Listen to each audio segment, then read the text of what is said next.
Ok, então a nossa aula de hoje vai falar um pouquinho sobre funções vetoriais e curvas espaciais. Em particular, nós vamos trabalhar no R3 e, em alguns casos mais simples, voltar para o R2, mas no geral vamos fazer tudo pensando no R3, tá?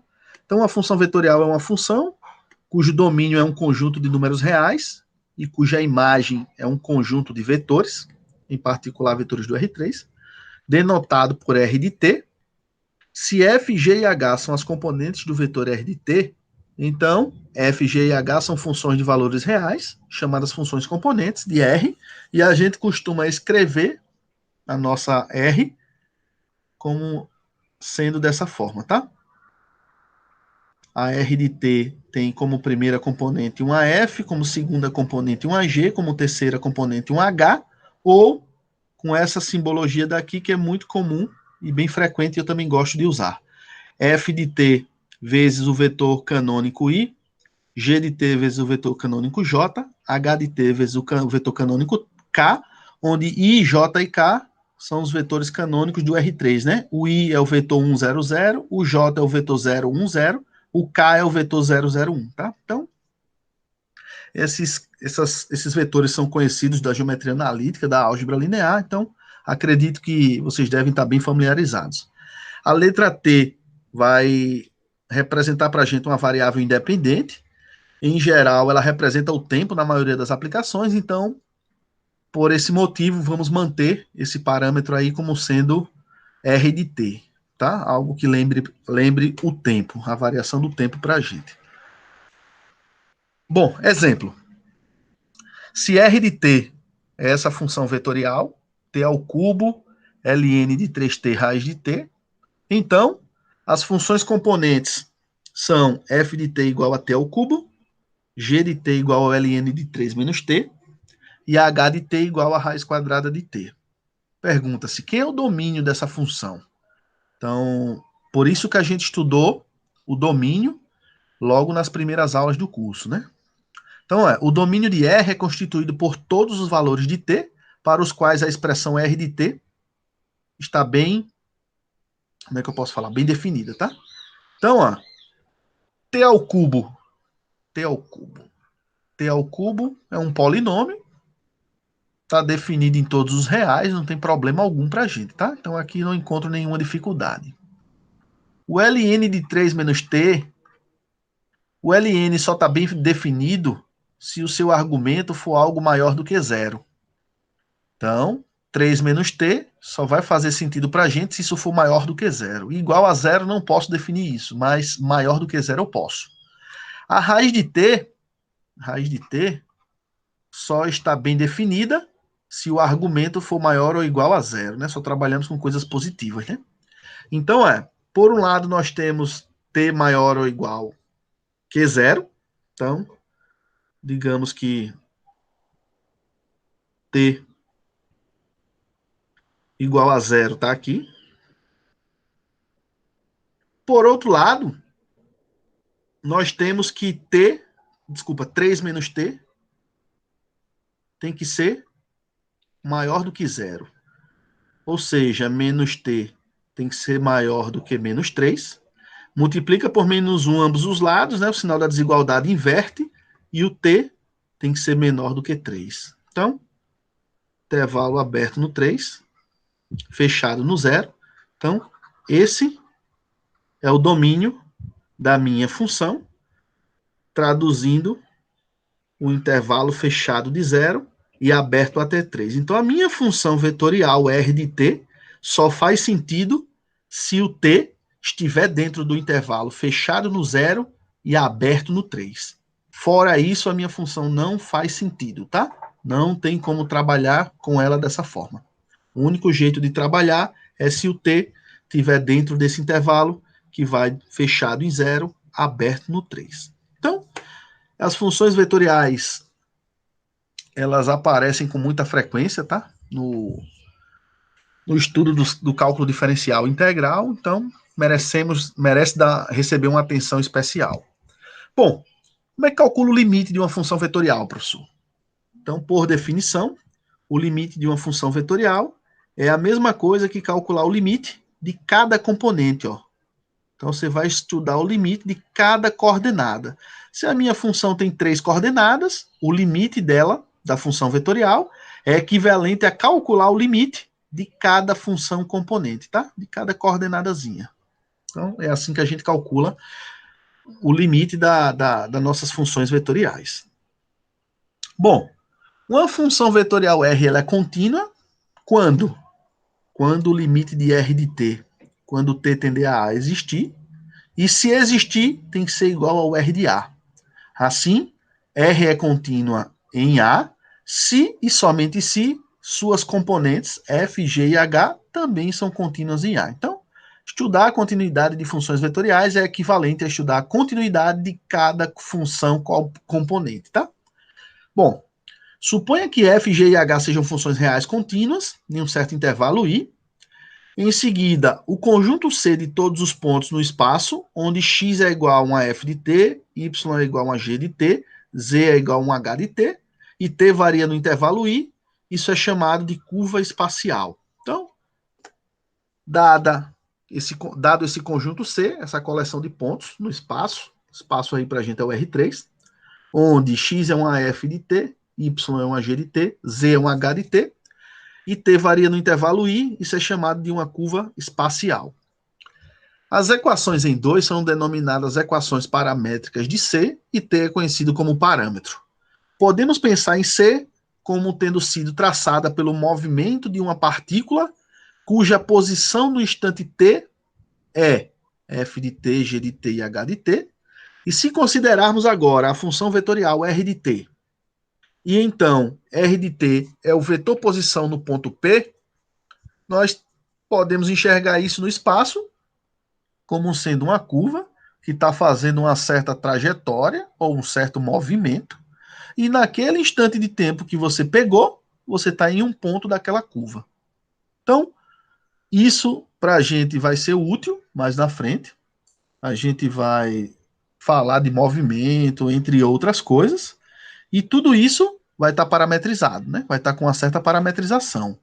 E com essa certa parametrização, nós vamos ter a curva que descreve aquele momento, aquele movimento. Então, essas coisas podem variar no R3, no R4, no RN, o R que a gente quiser, tá? Mas nessa disciplina, vamos focar no R3 e no R2, tá? Então, o R3 principalmente, pois traz informações interessantes para a gente. Bom, tá aí um questionamento aí, ó. Esboce a curva cuja equação vetorial é dessa forma. Então tá aí um primeiro exemplo. R de t é cosseno t na componente I, mais seno de t na componente J e t na componente K. Bom, essas equações paramétricas para essas curvas, já tinha falado para vocês, né? Essa primeira componente é a nossa x, essa é a nossa y, e essa é a nossa z, né? Ou seja, x é o cosseno de t, y é seno de t, z é igual a t. Uma observação interessante é o seguinte, ó. X ao quadrado mais y ao quadrado é igual ao cosseno ao quadrado de t mais seno ao quadrado de t. Isso é uma identidade fundamental da trigonometria. E isso, por sua vez, é igual a 1. Opa! Então, bacana. Guarda essa informação. x2 mais y2, isso é igual a 1. O ponto XYZ está diretamente acima do plano XY0. Quem é esse? É o plano XY, né? É o plano XY. É o plano XY. Que se move para a esquerda em torno desse círculo, ou no plano XY. Então, que doideira, né? À medida que o tempo vai crescendo, a minha curva, né? Essa curva, ela se move para a esquerda em torno do círculo nesse plano XY. Poxa, eu ainda não estou enxergando isso, cara. Então, se a gente olhar direitinho, a projeção da curva no plano XY tem a equação vetorial R de t cosseno t seno t zero. Se a gente olhar a projeção da curva, ou seja, se olhar daqui de cima, a gente percebe que ela mora no plano XY, uma curva, né? Ou seja, uma circunferência. Como z é igual a t, quer dizer que a curva gira para cima ao redor do cilindro quando t aumenta. Então, à medida que o t vai aumentando, ó, eu vou andando na lateral desse cilindro, de modo que eu vou subindo. E essa curva mostrada, ela representa uma curva bem famosa chamada hélice. Então, ó, através dessas curvas, eu posso querer calcular vetor tangente, vetor normal, vetor binormal. Eu posso querer calcular o comprimento dessa curva. Olha, qual é o comprimento dessa hélice numa curva, numa volta completa dela, quando t variar de 0 a 2π? Eu também posso calcular a curvatura, o quanto essa curva está se contorcendo, está se curvando, né? Então, também posso calcular uma coisa chamada torção. Então, a partir daí, eu posso tirar várias informações, eu posso tirar várias conclusões, eu posso fazer muitos cálculos sobre essas coisas, tá? Então, parametrizar uma curva e essa curva ser uma função vetorial, eu consigo explorar essas coisas assim como a gente fazia nos outros cálculos. Então, isso é um exemplo de uma função vetorial, ao qual essa função vetorial, o esboço dessa curva é algo que caminha sobre um cilindro e à medida que o tempo vai crescendo, essa curva vai subindo e ela tem o formato de uma hélice. Então, mais na frente, se a gente em algum momento, em algum exercício comentar, olha, calcule o vetor tangente na hélice. Opa, a parametrização da hélice, o professor falou na aula, né? A parametrização da hélice é dada dessa forma: cosseno t na direção na componente i, seno de t na componente j e t na componente k. Então, guarda essa parametrização caso apareça essa necessidade. Bom, determine uma equação vetorial e as equações paramétricas para o segmento de reta ligando o ponto 1, 3, menos 2 até o ponto 2, menos 1, 3. Em algum momento é interessante trabalhar com essa equação vetorial, tá? Então, por via das dúvidas, é mais interessante fazer do que deixar de fazer e depois precisar, né? Então, ele já dá uma dica aqui, ó, na seção 12.5 do James, no capítulo 12, ele traz um apanhado sobre essas coisas. Então, se alguém quiser depois fazer uma revisão, dar uma relembrada com mais calma, vai no capítulo 12 do James, que ele faz esse apanhado de geometria analítica. Então, encontramos uma equação vetorial para o segmento de reta que une a extremidade do vetor R0 até a extremidade do vetor R1. Então, uma vez que você tem duas extremidades e você precisa encontrar uma parametrização que liga esse segmento de reta, a gente já tem essa parametrização pronta. Ela é 1 menos t vezes a extremidade R0, somado com t vezes a extremidade R1, desde que t esteja variando de 0 a 1. Então, por exemplo, se o t for igual a 0, esse termo 0R1 se cancela, 1 menos 0 dá 1, 1 vezes R0, você está no ponto inicial.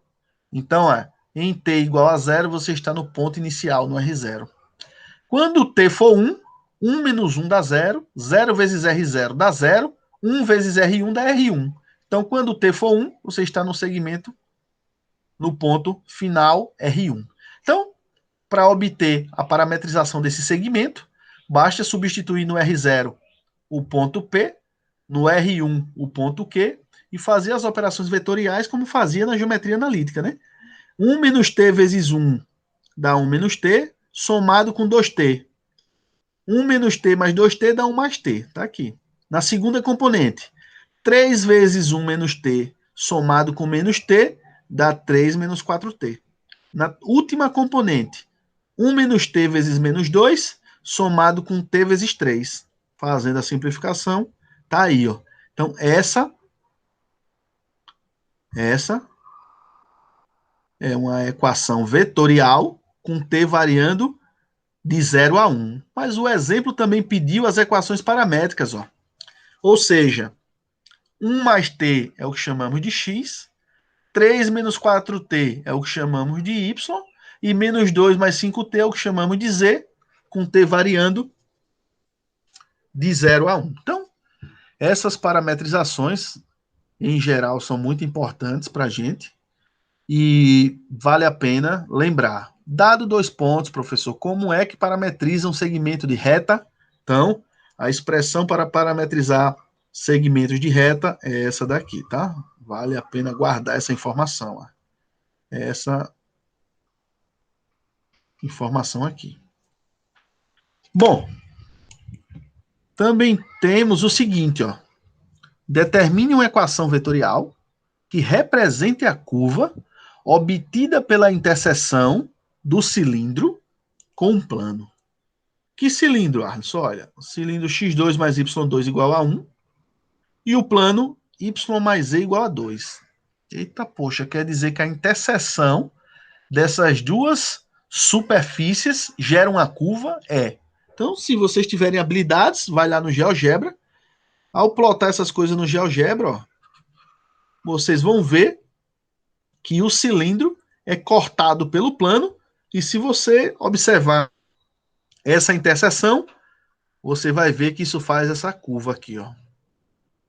Então,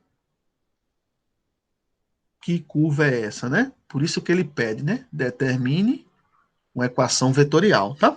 O GeoGebra só ia lhe convencer que realmente está acontecendo alguma coisa, mas eu quero encontrar essa equação vetorial, né? Que equação é essa? Então, essa figura mostra como o plano intercepta o cilindro e mostra que essa curva, né, a interseção do cilindro com esse plano gera essa curva C, e essa curva tem uma cara de uma elipse, né? Mas vamos lá fazer essas contas, né?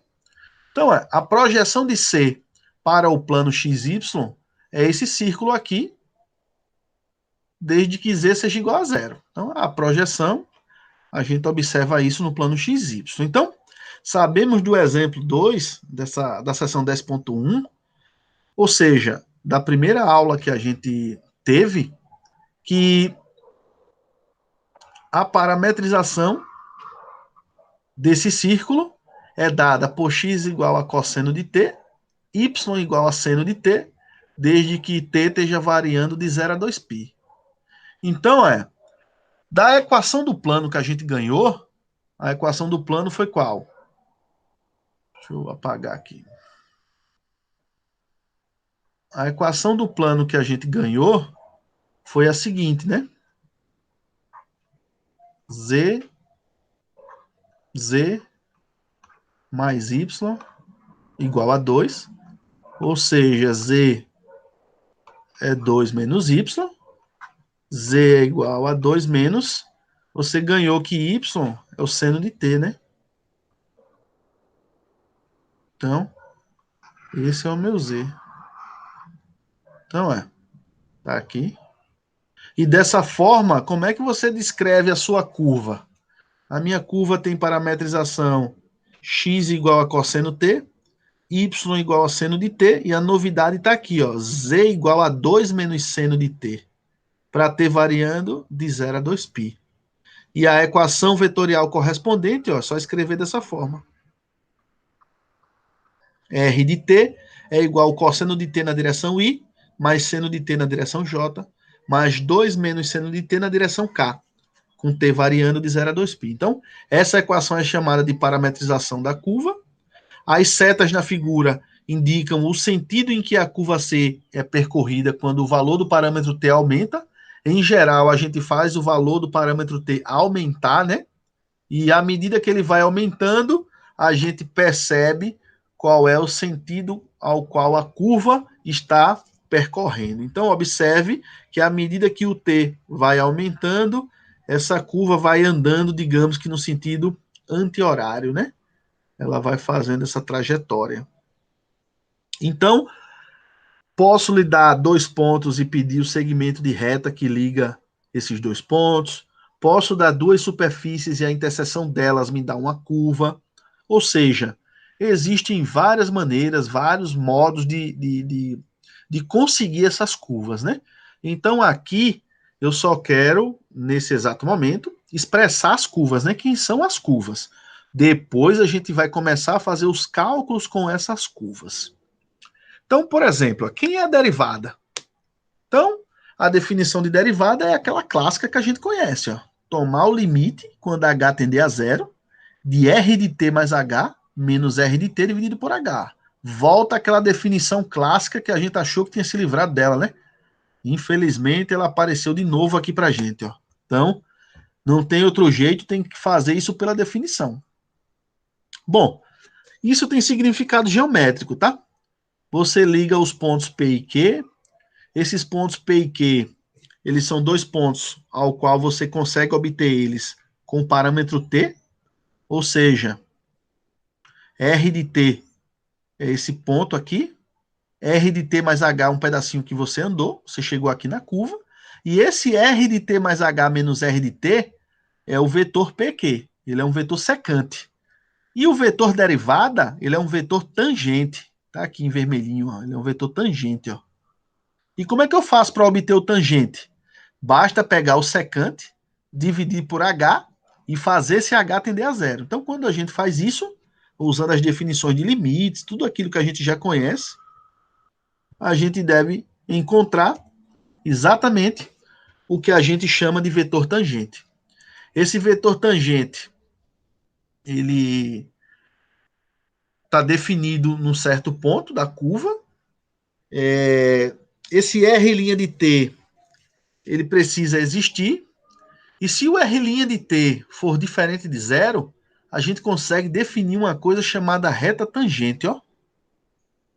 A curva, reta tangente à curva, naquele ponto. Então, ó, essa reta tangente a C que passa em P, ela é definida como uma reta que passa pelo ponto P e é paralela ao vetor r' de t. Então, ó, baseado nessas informações, eu construo um cara muito importante para a gente. Vetor tangente unitário. Então, o vetor tangente, ele é um cara, o vetor tangente é um cara que depende do instante de tempo, e esse cara, ele é, como é que eu posso falar? Ele é um cara paralelo, deixa eu apagar aqui. Ele é um cara paralelo ao r' de t. Em geral, a gente costuma trabalhar com vetores de fácil manipulação. Então, como deixar esses vetores de fácil manipulação? É só pegar o vetor tangente de t e escrever ele como sendo o r' de t dividido pela sua norma. E aí ele se torna um vetor tangente unitário. O que é que quer dizer isso? Que o tamanho do vetor tangente, se você for calcular, ele vai dar 1. Ele é unitário.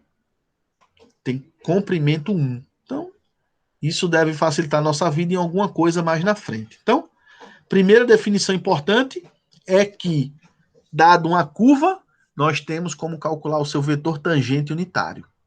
E a sua expressão é r' de t dividido pela norma de r' de t. Bom, tudo isso só faz sentido quando r' de t for diferente de zero, tá? Se r' de t naquele ponto for igual a zero, aí eu não posso calcular o vetor tangente naquele ponto, tá bom? Só faz sentido se r' de t for diferente de zero.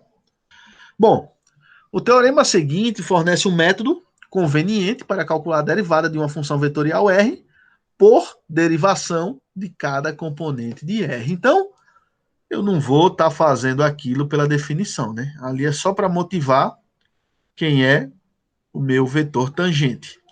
Mas, na prática, se r de t é dada por uma função vetorial, f, g e h são funções diferenciáveis, ou seja, eu posso derivá-las. Então, quem é a derivada de r? R' de t, professor, é a mesma coisa que derivar cada componente. Então, eu olho para f, derivo ela. Olho para g, derivo ela. Olho para h, derivo ela. Dessa forma, eu conheço a sua derivada. Uma vez que a gente já fez os cálculos 1 e 2, a gente sabe derivar, sabe calcular limite, sabe integrar. Então, isso não é problema para a gente. Do mesmo modo que para funções reais, a segunda derivada da função vetorial R é a mesma coisa que derivar novamente a função R'. Ou seja, R duas linhas é a derivada da R'.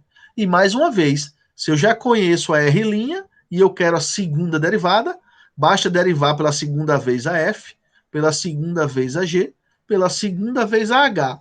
E dessa forma, nós conseguimos a segunda derivada, terceira derivada, quarta, seja lá quantas a gente precisar. Então, tratar de funções vetoriais é bem semelhante ao que foi feito no cálculo 1 e no cálculo 2. É bem semelhante. Olha para cada componente e naquela componente nós temos uma função de uma variável. E dessa forma, é só imitar o que a gente já aprendeu. Bom, não sei se vocês estão entendendo as coisas, se vocês estão perdidos, se vocês não estão entendendo é nada. Bom, o que eu sei é o seguinte: vamos fazer um exemplo para ver se tudo isso que eu falei faz sentido, tá? Então esse exemplo 1, item A. Determine a derivada de R de t. Quero ver se a gente sabe, se a gente aprendeu a derivar R de t. Onde R de t é essa função vetorial, ó. 1 mais t ao cubo na componente i, somado com t vezes e elevado a menos t na componente j, somado com seno de 2t na componente k. Bom, o que ele está falando para a gente aí, ó, é que f de t é a função 1 mais t ao cubo. Está falando que a nossa g de t ela é t vezes e elevado a menos t. E a h de t, por sua vez, ela é igual ao seno de 2t. Então, quem é f' de t?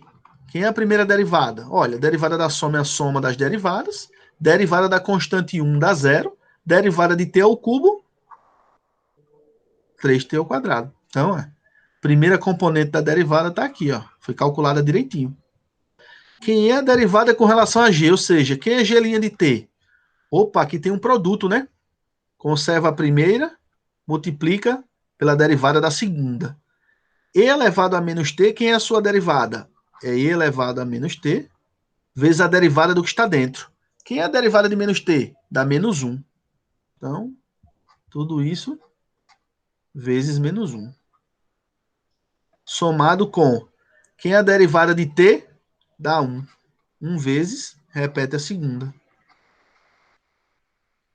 Bom, esse e elevado a menos t pode ser colocado em evidência, e isso fica, aqui tem um menos t, e aqui tem um mais 1, então fica 1 menos t vezes e elevado a menos t. Bom, como é que deriva a h? Então, a h' de t é a derivada do seno de 2t. A derivada do seno de 2t é a mesma coisa que o cosseno de 2t, vezes a derivada do que está dentro. E o que é que está dentro? 2t. Derivada de 2t com relação a t é 2. Então, fica 2 cosseno de 2t na componente k. Então, essa é a função vetorial que representa a minha derivada. O item B. Encontre o vetor tangente unitário no ponto onde t é igual a zero. Observe que a R em t ela é igual a quanto? Quanto é o R de zero?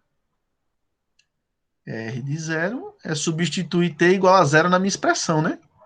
1 mais 0 ao cubo,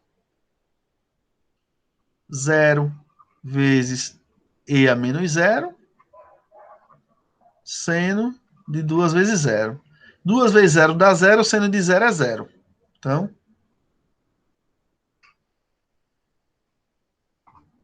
0. 0 vezes e elevado a 0 dá 1. 0 vezes 1 dá 0. Então, a segunda componente dá 0. E na primeira componente, ó, 0 ao cubo é 0. 0 mais 1 dá 1. Então, R de 0 é igual a 100. E o 100 é o componente I. Então, ele escreveu assim, ó. R de 0 é igual a I. Tá? É um jeito econômico de escrever. Bom, agora quem é o R' de zero? Aí é pegar a nossa expressão obtida aqui e substituir t por zero. Então, quando eu faço essa substituição, ela fica assim. 3 vezes 0 ao quadrado, 1 menos 0 vezes e elevado a menos 0.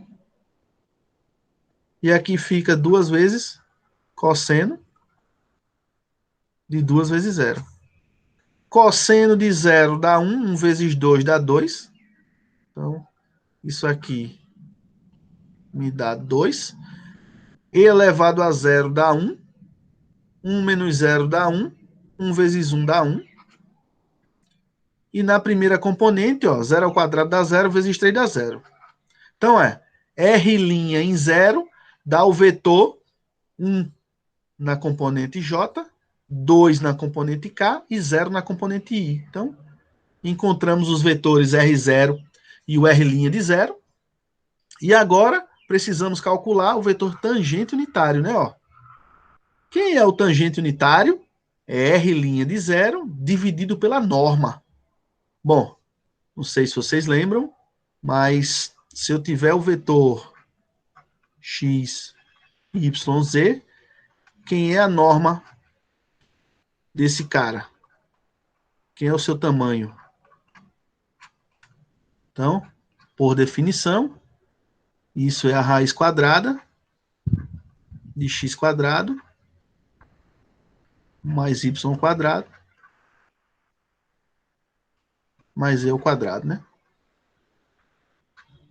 Então, como o meu vetor R' de 0 é o vetor 0, 1, 2, tá aqui, ó, o R' de 0 é o 0, 1, 2, quem é a norma dele? Então, a norma do vetor 0, 1, 2 é a raiz quadrada de 0 ao quadrado, mais 1 ao quadrado, mais 2 ao quadrado. Isso é a raiz de 0, mais 1, mais 4, que é igual a raiz de 5. Então, o vetor R' era o vetor J mais 2K. Está escrito aqui. A norma de R' de 0 é raiz de 5. E você, aplicando as propriedades, você tem que na componente J, isso é 1 sobre raiz de 5. Na componente K, isso é 2 sobre raiz de 5. Então, você encontrou quem é o vetor tangente aplicado no ponto quando t for igual a 0. Então, professor, se eu quisesse aplicar quando t for igual a π, t for igual a 2, t for igual a 100, não tem problema. É só pegar a expressão que você calculou, que você encontrou, e desse jeito aplicar nas expressões e encontrar os seus resultados. Bom, professor, eu aprendi lá no outro cálculo que a derivada da soma era a soma das derivadas. É verdade. Exatamente isso, é verdade. Aqui, isso continua valendo para funções vetoriais? Continua sim.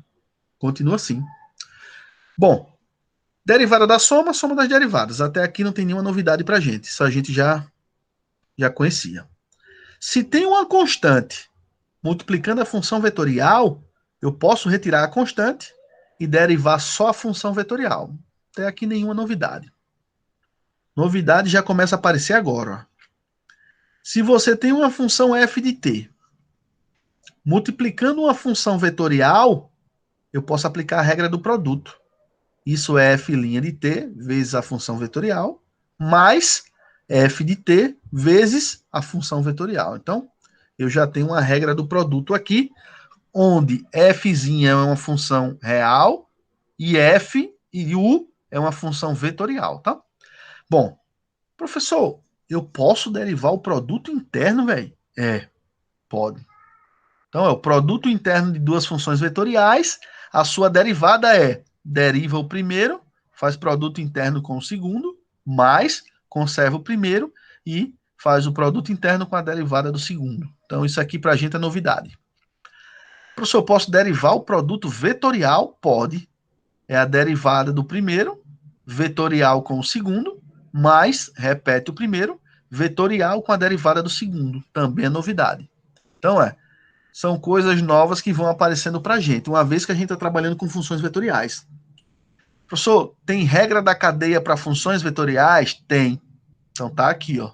Se você tem uma função vetorial U aplicada numa f de t, que é uma função real, isso é a mesma coisa que f' de t, que é a derivada do que está dentro, está aqui dentro, vezes a derivada da função vetorial aplicada em f de t. Então, é muito importante colocar essas regrinhas na cabeça, porque boa parte do que está aqui é novidade para a gente. E a gente vai usar isso aí com força, tá? Então, acredito eu que até aqui são coisas que a gente já sabia. Daqui para cá,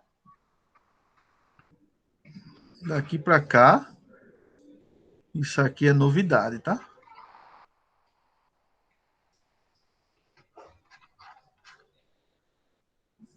Isso aqui é novidade.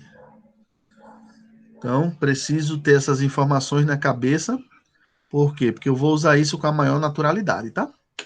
Então, essas regrinhas precisam ser, digamos que, decorada ou armazenada na cabeça, tá? Então, uma coisa interessante é o seguinte: se a norma ou se o comprimento de R de t for sempre constante, se isso aqui, para todo t, for sempre constante, então acontece uma coisa interessante. R' de t é sempre ortogonal a R de t. Como é que a gente demonstra isso? Então vamos lá. Parte matemática agora é rigorosa, tá? Bom, vou fazer isso à parte aqui. A norma de R' de t, desculpa, a norma de R de t. A norma de R de t pode ser interpretada da seguinte forma. Isso é a raiz quadrada de R de t interno R de t. São propriedades que aparecem lá na geometria analítica, na álgebra linear. Eu só estou apenas usando, uma vez que a gente já pagou isso, né? Bom, então a norma ou o módulo de R de t é escrito como a raiz quadrada de R de t interno R de t. Isso, por sua vez, é igual a uma constante. Então, para me livrar dessa raiz quadrada, eu levo tudo ao quadrado. E eu fico com R de t interno R de t, isso igual uma constante ao quadrado. Se é um número real, ao quadrado continua sendo um outro número real. Então, o produto interno desses dois vetores dá um número c ao quadrado, isso é uma constante. Porém, eu vou calcular a derivada com relação ao tempo desse produto interno, R de t interno R de t. A derivada dessa constante com relação ao tempo é zero. Isso a gente já sabe, a derivada de uma constante é zero. E a derivada disso aqui, a gente aprendeu uma regra agora há pouco. É a derivada do primeiro mais vezes produto interno segundo, mais repete o primeiro e agora deriva o segundo. Isso tudo igual a zero. Agora observe que o produto interno ele é comutativo. Tanto faz fazer o produto interno de A por B, como o produto interno de B por A, que ele não altera. Então, duas vezes, já que é a mesma coisa, R' de T vezes interno R de T é igual a zero. Dividindo tudo por 2, R' de T interno R de T é igual a zero. Ó. E essa informação me diz o quê? Olha, professor, lá na geometria analítica e na álgebra linear, eu aprendi que quando o produto interno de dois vetores é igual a zero, é porque esses vetores são ortogonais. Ou seja, R' de t é sempre ortogonal a R de t, independente do que aconteça. Então, geometricamente, esse resultado indica que se a curva está em uma esfera com o centro na origem, então o vetor tangente R' de t é sempre perpendicular ao vetor posição. Então, se você tiver particularmente numa circunferência, o vetor R de t é o vetor que está na curva, esse é o R de t. Ele está dizendo para a gente que o seu tangente será sempre perpendicular, tá? Ó, sempre. Aqui está o R e aqui está o R'. Numa esfera, a mesma coisa, tá? Se você tiver uma esfera, seu vetor posição será sempre tangente ao vetor R'. Então, isso é uma informação boa, pois caracteriza circunferências, esferas, coisas do tipo, tá? Seu vetor tangente é sempre ortogonal ao vetor posição. E essas coisas são feitas utilizando essas regras novas que a gente aprendeu, tá? Derivar o produto interno. Bom, e a integral, professor? Será que dá para integrar função vetorial, cara? Então, a integral definida de uma função vetorial contínua, R de t, pode ser definida da mesma forma que para a função real, exceto que a integral resulta em um vetor. Então, o resultado da integração de uma função vetorial é um vetor, tá? Bom, podemos expressar a integral de R como a integral de suas funções componentes. Então, uma vez que a minha funçãozinha R, uma vez que R, ela é uma função com as componentes f, g e h, então eu posso integrar a R de t com relação a t num certo intervalo AB. Não tem problema. Isso é equivalente a calcular as somas de rima para cada componente dessa. E aí, quando você começa a desenvolver a teoria, e esse resultado da teoria nos fornece exatamente o que a gente imaginava. Para integrar uma função vetorial, basta integrar cada componente. Ó. Vou fazer a integral na f, a integral na g e a integral na h. O resultado de cada integraçãozinha dessa aí, eu construo, pelo meu teorema fundamental do cálculo, a minha antiderivada, ou a minha primitiva, e aí basta aplicar nos limites de integração. Ó. Ou seja, fazer R de B menos R de A, onde R é a primitiva, e dessa forma nós obtemos as integrais definidas, tá? Seus valores. Então, é tudo bem natural, tá? O jeito como se faz esses limites, as derivadas e as integrais para funções vetoriais. Então, tá aqui um exemplo. Se R de t é 2 cosseno t na componente I, seno de t na componente J e 2t na componente K, então quem é a sua integral? Bom, a sua integral, professor, se a gente escrever a nossa R como sendo uma F, uma G e um H, a integral da R de t, dt, é a mesma coisa que integrar cada componente. Então, basta eu calcular a integral da Fzinha, calcular a integral da G e calcular a integral da H. Então, se a minha F é 2 cosseno t, se a minha G é seno de t e se a minha H é 2t, eu tenho que a integral da função vetorial R é a mesma coisa que a integral da F na componente I, mais a integral da G na componente J, mais a integral da H na componente K. E a integral de 2 cosseno t coloco o 2 para fora da integral, a integral do cosseno é o seno. Então, 2 seno t na componente I. Quem é a integral do seno? Eita, professor, eu lembro que é menos o cosseno. Então, menos cosseno t na componente J. Quem é a integral de 2t? Olha, professor, é t ao quadrado. Então, mais t ao quadrado na componente K. Lembrando, toda integral indefinida, sua resposta vem em termos de uma constante. Então, se você esquecer essa constante, vai se dar mal numa prova, tá?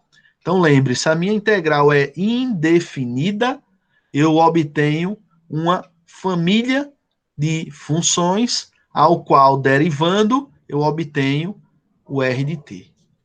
Bom, esse C é a constante de integração, e num caso particular, onde o meu t esteja variando de 0 até π/2, a minha integral é exatamente encontrar a sua primitiva e aplicar o teorema fundamental do cálculo, né? Primeiro em π/2, então vai aplicar essa funçãozinha aqui, que a gente chama de primitiva, a R em π/2, menos, vai aplicar a Rzinha em 0, tá? Em π/2, então seno de π/2 é a mesma coisa que o seno de 90 graus, seno de 90 dá 1, 2 vezes 1 dá 2, tá aqui, menos o cosseno de 90 dá 0, então 0 na componente J, mais π ao quadrado, π/2 ao quadrado dá π ao quadrado sobre 4, né? Que apareceu aqui. Menos seno de 0, 2 vezes seno de 0. Como seno de 0 é 0, 2 vezes 0 dá 0. Então 0 mais 2i dá 2i. Agora, cosseno de 0 dá 1.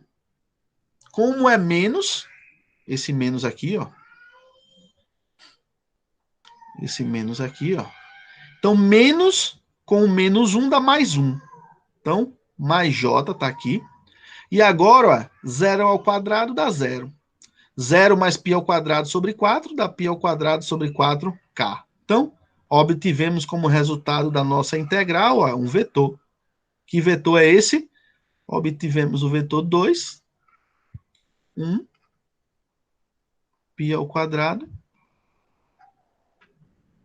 sobre 4. Então, observe. A derivada da minha função vetorial é um vetor. O limite da minha função vetorial é um vetor. A integral da minha função vetorial também é um vetor. Então, as operações ao qual fazemos com isso surgem de forma natural e não tem nada de novidade aparentemente, tá? Basta olhar para cada componente e em cada componente calcular sua derivada, seu limite e sua integral. Bom, comprimento de arco e curvatura. A gente já tinha comentado sobre calcular o comprimento de algumas curvas, né? Mas aqui a gente vai fazer a coisa de uma forma mais geral, tá? Então, definimos o comprimento de uma curva plana com equações paramétricas, ou seja, x é uma f, y é uma g, com t variando de a a b. Como limite do comprimento das poligonais inscritas e para o caso no qual f' e g' são contínuas, chegamos a essa fórmula, que eu acho que a gente já conhecia ela de algum lugar. Essa fórmula já é comum para a gente de algum lugar. E o comprimento de uma curva espacial é definido exatamente da mesma forma. Então, isso aqui não é novidade. A gente já conhecia, acredito eu, que do cálculo 2, tá? A gente já conhecia esse jeito de medir comprimento utilizando essas informações.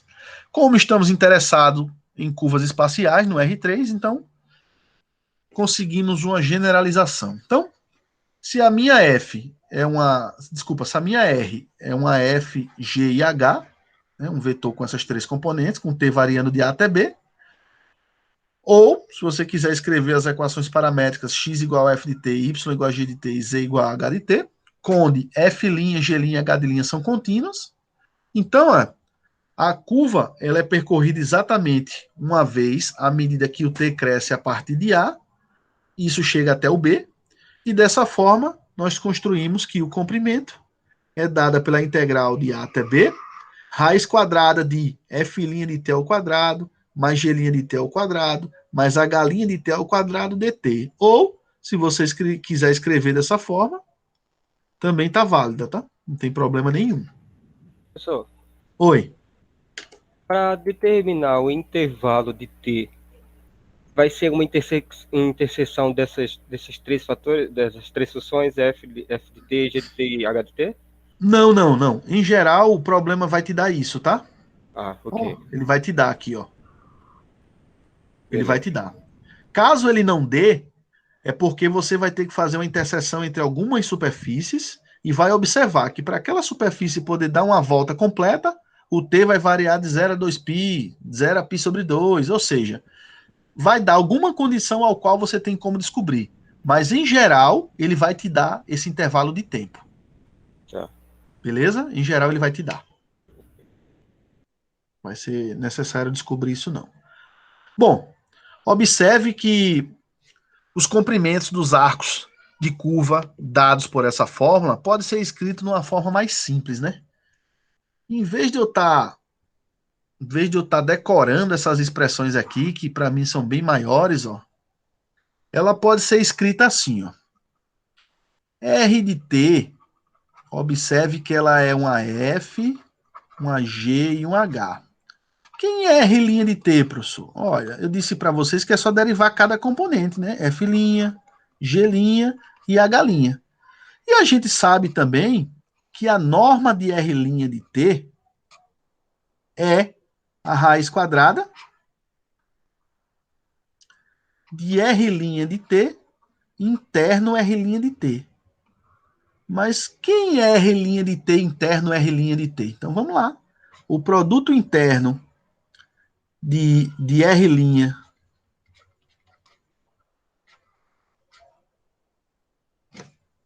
por R' de t é a mesma coisa que fazer F', G', H' interno F', G' e H'. E por definição de produto interno, não sei se vocês lembram, mas quem é o produto interno de dois vetores? É o produto de F por F, ou seja, F' vezes F' da F' ao quadrado, mais G' vezes G' ao quadrado, mais H' ao quadrado. E olha, quem está aqui, ó, é exatamente isso, ó. É exatamente isso, ó. Então, professor, quer dizer que eu vou trocar essa expressão feiosa todinha exatamente por isso, ó, que é a mesma coisa. É só um jeito de escrever mais fácil. Então tá aqui, ó. A minha L, que é o comprimento, vai ser escrito como sendo a integral de A até B, a norma ou módulo de R' de T dt. Só isso. Se a minha curva for plana, só tem duas componentes, uma F e uma G. E a norma disso aqui se escreve dessa forma, mas em geral eu estou buscando funções no R3, né? Então, para funções no R3, a norma de R' é a mesma coisa que a norma dos três vetores, da derivada desses vetores, que é a mesma coisa que a raiz quadrada do produto interno desses caras, que é semelhante às expressões que nós tínhamos anteriormente, tá? Só que assim fica mais difícil estar decorando. Então, assim são expressões mais fáceis de, digamos, memorizar, tá? Mas é assim que a gente faz isso. Bom, então tá aí. Calcule o comprimento do arco da hélice circular de equação. Então, ele deu pra gente, ó, a equação. E essa hélice, olha que interessante, ele não deu tempo. Eita, poxa, professor, o senhor disse que ele sempre ia dar o tempo pra gente de brinde, né? Mas ele deu o ponto. Ele foi malandro, né? Ele disse, olha, não vou te dar o tempo, mas vou te dar o ponto. Ponto A, 100, e o ponto B, ó, 1, 0, 2π. Daqui, dessas duas informações, eu consigo descobrir quem é o tempo. Como assim, professor? Olha, quem é o tempo ao qual eu obtenho como resultado 100. Qual é o tempo ao qual eu tenho o resultado 100? Qual é esse tempo? Bom, se eu igualar isso à minha expressão original, cosseno de t, seno de t e t, se eu olhar para as duas últimas, ó, acabei a brincadeira. T igual a 0.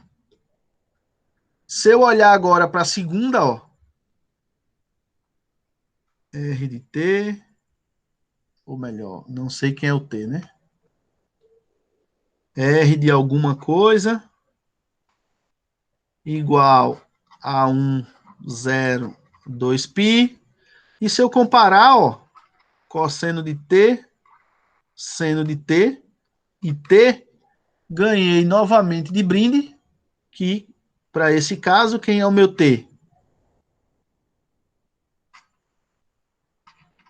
2π.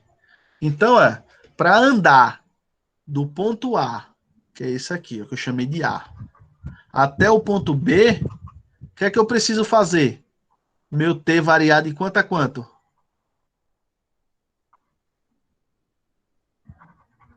2π. Então, se você prestar atenção, andar do ponto 10 até o ponto 12π é equivalente a andar com t de 0 a 2π. Ficou no meio obscuro, né? Mas está aqui o meu raciocínio, tá? Pega esse ponto, iguala na função e pela última componente descobre que o t tem que ser igual a 0. Iguala o último ponto também a minha equação e observa que o t também é igual a 2π. E aí você matou essa charada, tá? Bom, uma vez que você fez isso, a minha R foi dada de brinde. Quem é a R'? É derivar a primeira componente. Quem é a derivada do cosseno? Menos o seno. Quem é a derivada do seno? Cosseno. Quem é a derivada de t? É 1. Então, R' de t é dada dessa forma. E como eu preciso calcular a norma desse vetor, então, a norma desse vetor do R' é a raiz quadrada menos seno de t ao quadrado mais cosseno de t ao quadrado somado com 1 ao quadrado. Opa, menos seno ao quadrado de t, desculpa, menos seno de t ao quadrado é a mesma coisa que o seno ao quadrado de t. Somando isso com o cosseno ao quadrado de t, isso é igual a 1. Então, isso aqui é igual a 1. 1 mais 1, 2. Então, quem é a norma de R' de t? Opa, professor, foi constante, ó, raiz de 2. Então, quem é o comprimento desse arco de hélice? É a integral de 0 a 2π do módulo de R' de t dt. Mas essa expressão vocês já calcularam, deu uma constante. Em geral não dá constante, mas nesse caso deu constante. Raiz de 2 dt. Coloca esse raiz de 2 para fora. Então, isso é raiz de 2, integral de 0 a 2π dt. Quem é o antiderivada para 1? T, né? Então, isso é raiz de 2, t, aplicado de 0 a 2π, pelo teorema fundamental do cálculo. Isso é a mesma coisa que raiz de 2 vezes 2π, menos raiz de 2 vezes 0, né? Então, esse raiz de 2 vezes 0 a gente não vai colocar aqui. Então, obtemos como resposta 2 raiz de 2π. Esse é o comprimento da nossa hélice. Então, observe que não tem muito mistério para fazer isso, tá? É só continha mesmo, continha besta. Porém, se errar um sinal, se errar uma besteira, na hora de derivar, derivou errado, isso pode estragar toda a nossa conta, tá? Então, presta bastante atenção na hora de executar esses cálculos. Bom,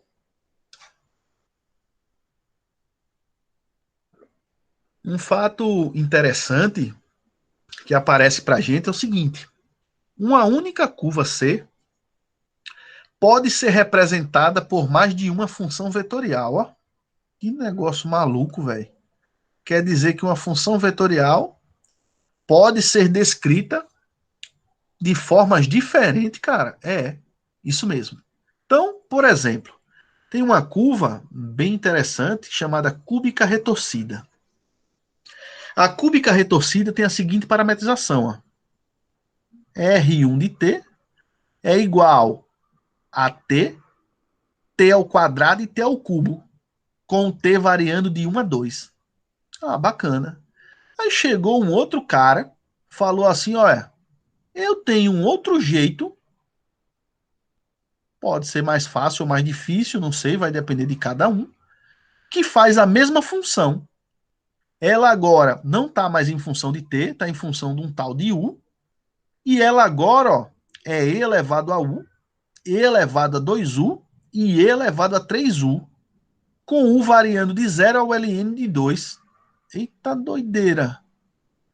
Quer dizer que uma funciona num parâmetro t, outra num parâmetro u, e elas têm uma comunicação entre elas, ó. T é igual a e elevado a u. E elas são parametrizações da mesma curva, velho.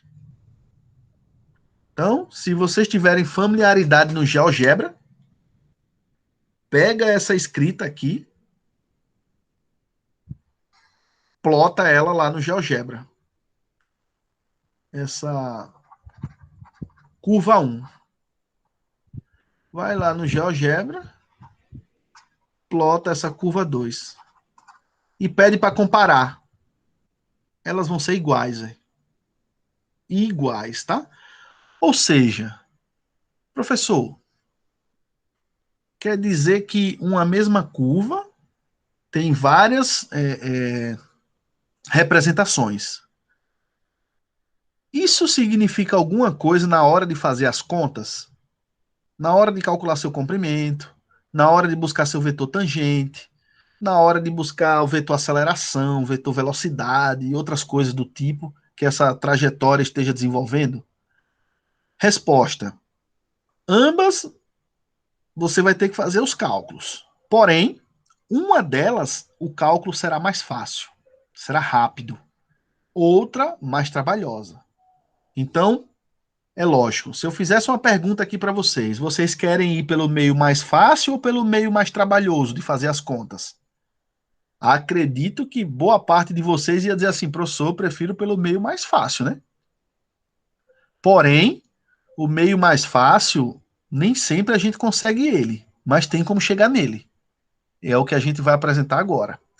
Então, se fôssemos usar a equação 3 para calcular o comprimento da curva, usando as equações 4 e 5, gostaríamos de obter a mesma resposta. Em geral, pode ser mostrado que quando a equação 3 é usada para calcular o comprimento do arco, a resposta é independente da parametrização que usa, ou seja, vamos obter o mesmo resultado. Alguém vai ter mais trabalho do que o outro, porém o resultado é o mesmo. Então suponhamos agora que C seja uma curva dada por essa função vetorial. Que função, professor? R de t é uma f de t na componente i, g de t na componente j e h de t na componente k, com t variando de a até b. Onde R' é contínua e C é percorrida exatamente uma vez à medida que t aumenta de a até b, tá? Então não estamos interessados em dar várias voltas na curva. Uma volta já é suficiente. Então, vamos definir uma nova função, e essa nova função será chamada função de comprimento de arco. E ela receberá a letra S. Então, S de t é uma integral que vai de A até T, R' de U du.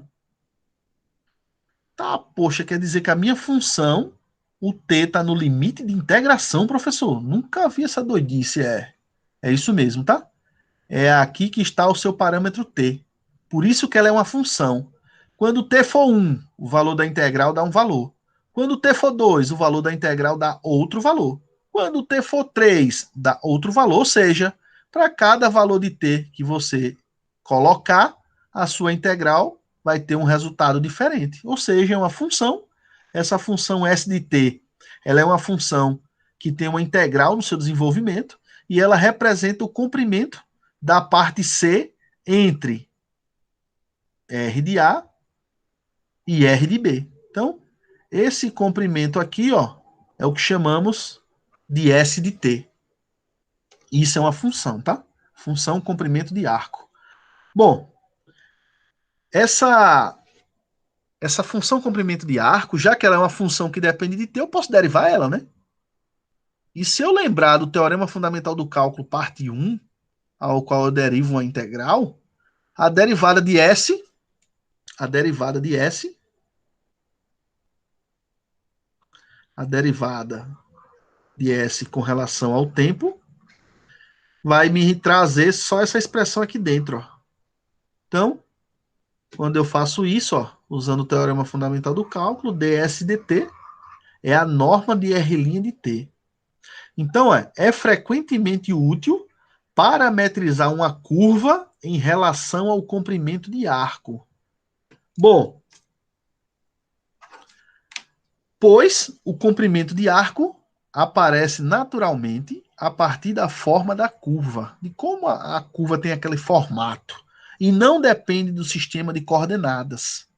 Bom, dessa forma, se uma curva R de t já está dada em termos de um parâmetro t, S de t é a função comprimento de arco, dada pela equação 6, e podemos ser capazes de escrever t como uma função de S. Então, é possível escrever t como uma função de S. Em seguida, a curva pode ser reparametrizada em termos de S, substituindo t. Então, basta pegar t, trocar por t de S, que é uma função de S, e reparametrizar minha curva. Assim, se o S for 3, por exemplo, o R de t de 3 é a posição do ponto que está a 3 unidades de comprimento do início da curva. Bom, isso muitas vezes é útil, muito útil, tá? Então observe esse exemplo. Reparametrize a hélice. Olhe que a hélice nós já calculamos. Foi um exemplo, né? Nós já calculamos a nossa a hélice, né? Bom, utilizando o comprimento de arco medido a partir de 1,00 na direção de crescimento de t, ou seja, novamente, como é que eu faço aparecer esse ponto 1,00?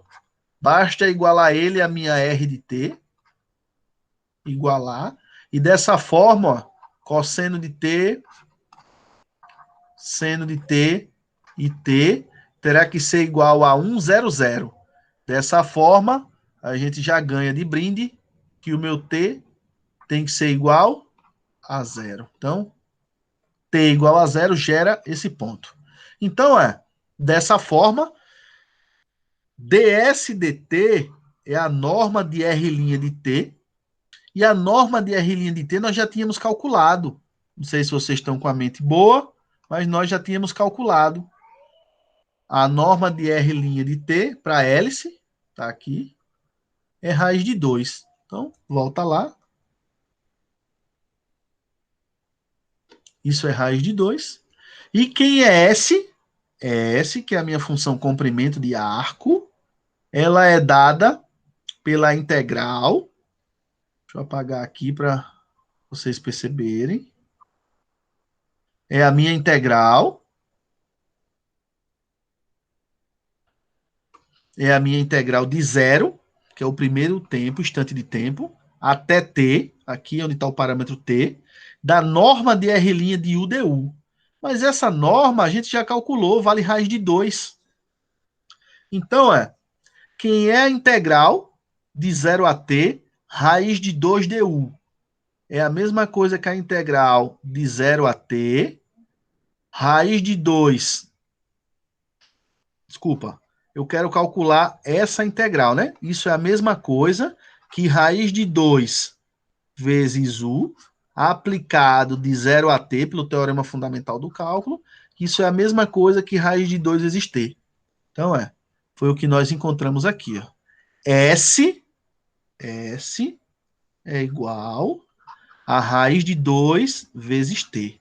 Ou seja, S é uma função que depende de t. Mas eu não quero fazer isso, professor. Eu quero fazer t em função de s. Se você quer fazer t em função de s, basta inverter, né? T é igual, divide o raiz de 2, ó, passa ele dividindo para cá, ó. Então, isso é S sobre raiz de 2. E agora? Agora você vai na sua função e onde tem o T, você coloca S sobre raiz de 2. Você reparametrizou a sua curva. Então, fazendo isso, ó, R aplicado em T de S, né? Agora nós temos T em função de S, que é essa funçãozinha aqui. E aí, ó, fazendo a reparametrização, nós temos que o cosseno de t, vou trocar o t por s sobre raiz de 2, s sobre raiz de 2, vou trocar o t por s sobre raiz de 2, vou trocar o t por s sobre raiz de 2. Então, o que nós obtivemos? Nós obtivemos uma reparametrização da nossa hélice, só que agora através do comprimento de arco.